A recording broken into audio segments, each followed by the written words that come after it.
right, guys. Hope you're doing well.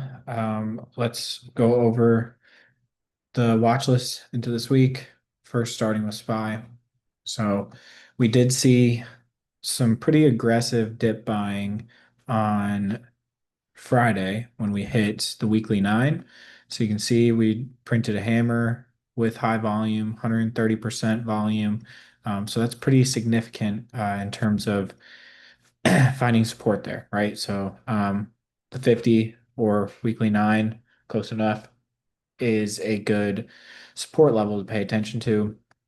As long as we hold that, I think we're still pretty early stage bull market. So I think that this is a valid point for us to continue to hold. If we don't, then that will open us up to the door of the weekly 21.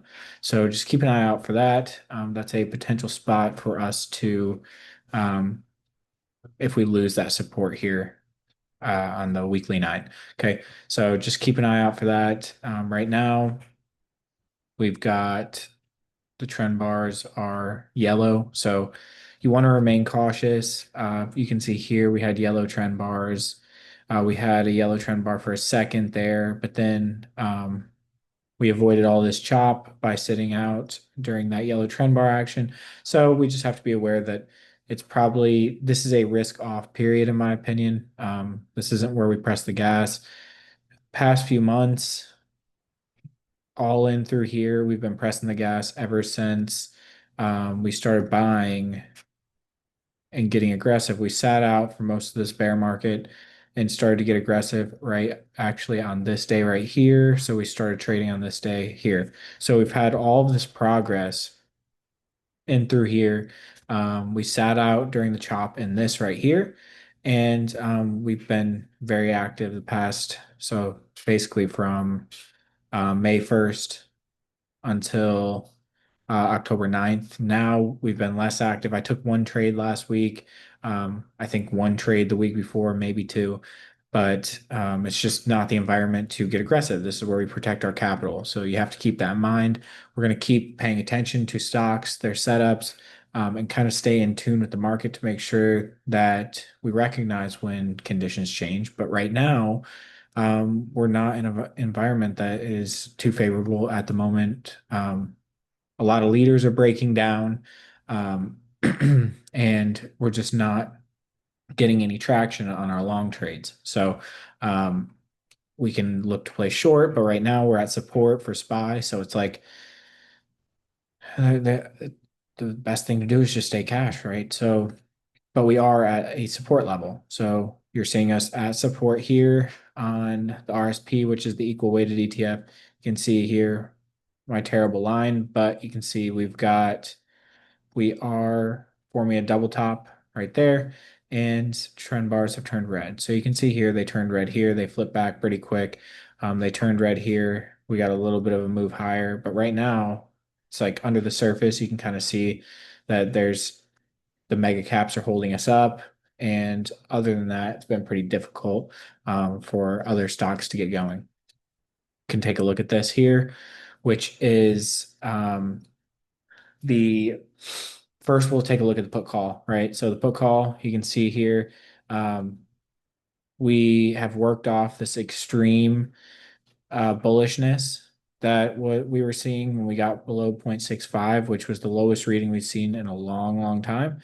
And now we are seeing us get back above the 0.7, which still means the market participants are still very bullish. So we're nowhere near where we had the lows in through here in April. So we have to see, I would like to see us work off some more of this bullishness.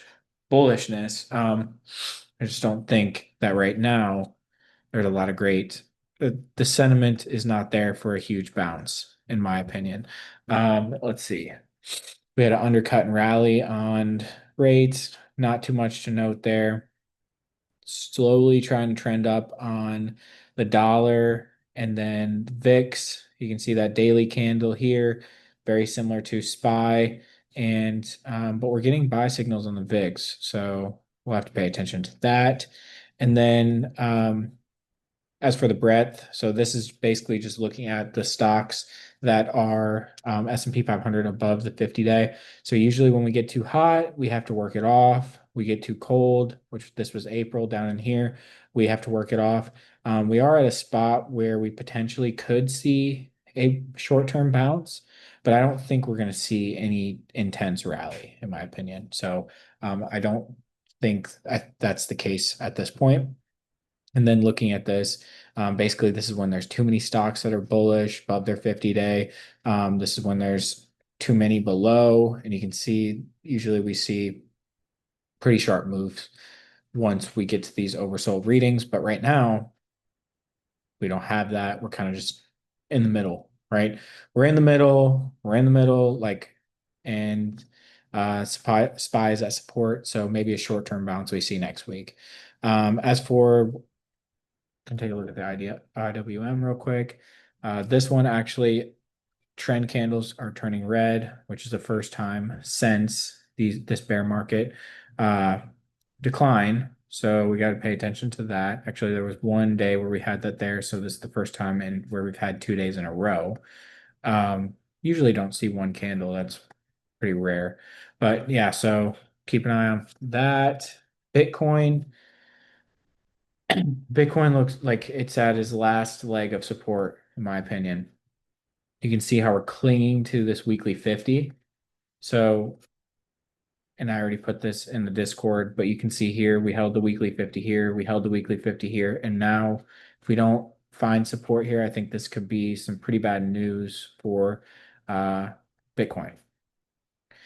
So with that, let's take a look at some stocks here. Like I said, if I'm trading right now and buying or positioning myself in any sort of position, I'm trading small size, probably less than half, because I'm not, like I said, we pressed the gas all through in here, and now the market is becoming choppy, it's becoming unfavorable. It's like this, where we get in here and then we start seeing this action, see how similar this action kind of is starting to look, right? We had this first initial one, and then yeah, so it's just not a time to press the gas, but there's a few stocks that are looking good. So we've got RMBS. This one looks strong. It's got good revenue. I had a good earnings report. We're getting tight price action in through here. We had a inside week, and I think that above 110, we could see a really nice move to the upside and a breakout on this name. So that looks great. SMTC, this one in the semiconductor space, we look at the weekly chart. I think this one looks pretty solid for upside and a breakout above 72.50. You can see we are consistently finding support at the weekly 9. Okay. QS, this one, same thing, finding support at the weekly 9, holding up really well. Now, I think above 17-ish, we could see a nice move to the upside. If you want to be more conservative, you can wait for that 18-ish level, but this one looks good as well. APP, this one looks really great.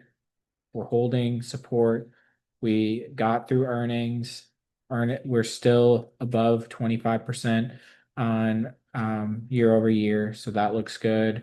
And so a break above this 650-ish level, we should see a pretty good rally to the upside. So that one looks good. NRG, so this one price is tightening up right below all-time highs after this gap up. We've kind of just been trading sideways. So looking for a breakout on this one as well.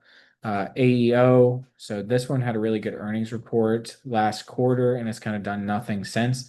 So potentially, can we see a rally in these next 2 weeks? And I think that would look good above that 1735 level. So we get above that, could see a nice rally. KSS kind of setting up as well. So I'm not going to trade this one. I would trade AEO, but like Macy's, oops, Macy's has also had a really nice rally. So looking to see if AEO can play catch up into its earnings report and rally like this one has into its earning report. And then one's just to keep on your watch list, not technically actionable. Well, I guess Lyft could be. So Lyft, I think looks good here. Looks like it's trying to move into stage two. I think what you might want to do here is just buy leaps on this one, and look for a stage one breakout. So move into stage two. And then similar idea, DOCN. So this one here, you can see we're getting an upward trend in the revenue growth. We're getting a push and we're potentially breaking out of stage one here. So this one looks good after a earnings report beat. Look for this one to tighten up and the potential for this one to start a new stage two uptrend. So that's my watch list for this week. Be aware. So first thing that comes, or first things first, is the environment. What kind of environment are we trading in? The next thing you got to pay attention to is the uh, sorry, risk first, environment second, and then setup. So make sure these first two things are in line before you go and try and trade something. Like I said, market environment not too great. We've got some beginning signs of a bounce, but nothing to write home about. So it's at least worth tracking some of these top stocks that are setting up that could potentially lead the next rally. So, all right, guys, hope this helps. Thanks for watching.